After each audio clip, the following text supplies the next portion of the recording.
So COVID-19 was definitely a challenge, and when it all first happened and the changes came about where we were telling volunteers that they couldn't interact face-to-face with clients if they were categorised at risk, it seemed a challenge that was insurmountable.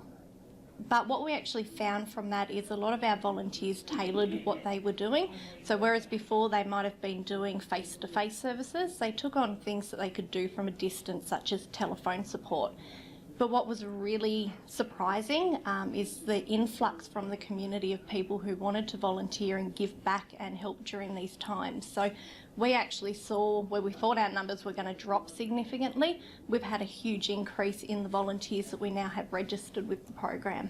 As far as the RSL and community club's concerned, that shut the bar down there, and we were still able to continue to trade with takeaway meals and a bottle shop service for the community.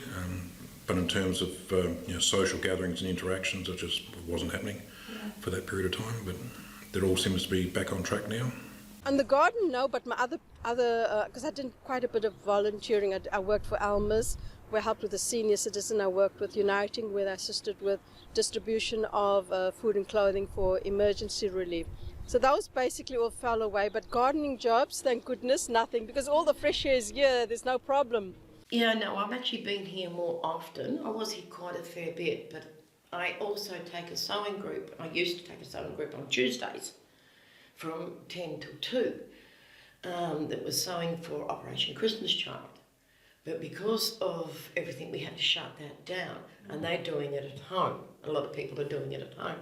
So I'm still supporting them by actually getting material, cutting out and doing other things like that.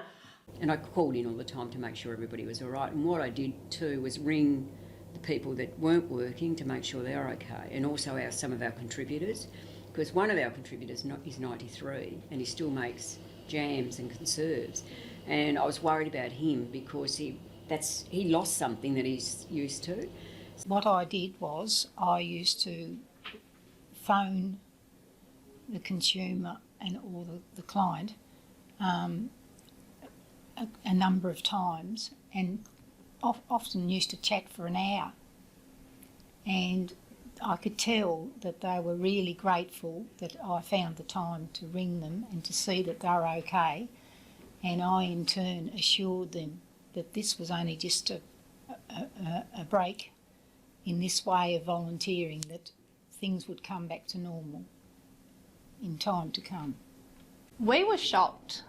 So when it all first happened, we were pretty down, going, I don't know how we're going to make this work. I don't know how this program's going to survive. And so to have that turnaround with the existing volunteers that we have, either picking up more things to fill those gaps where people hadn't been able to, other volunteers tailoring what they do and becoming flexible, and then having this big influx of people coming on, it was just incredible.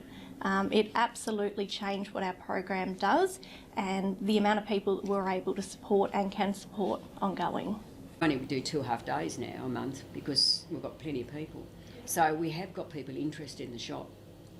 And they want to come in and they want to have a look and they want to help out. So, and even if they want to contribute, see, it's still worthwhile because they've got something to do. We got a lot because they were knitting and sewing and messing around while they were closed down. So yeah, that's been really helpful. And we've got such really nice young people too, so it makes a big difference because you've got all different type of people coming in.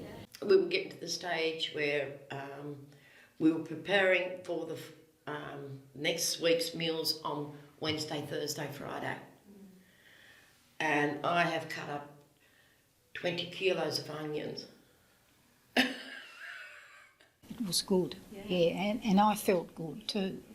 Each time I put down the phone, I thought, well, I've made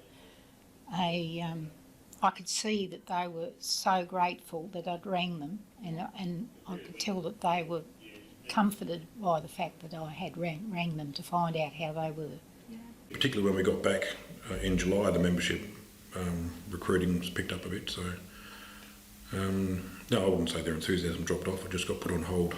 And when they stood out in the rain, when we reopened and we couldn't let them in, so many of them, They sang and all out there. They just had the time of their life. So they were really, really great people. We've been lucky that we've had about 50% of our volunteers that were on leave come back on board, and we're working with the others too. So it's just a matter of finding that balance of making sure that people feel comfortable and safe within their own circumstances to come back on. But again, like I said, the ones that were stood down, the majority of have not been completely inactive. So whilst they may not be doing the same things, they're still a very valuable part of our program.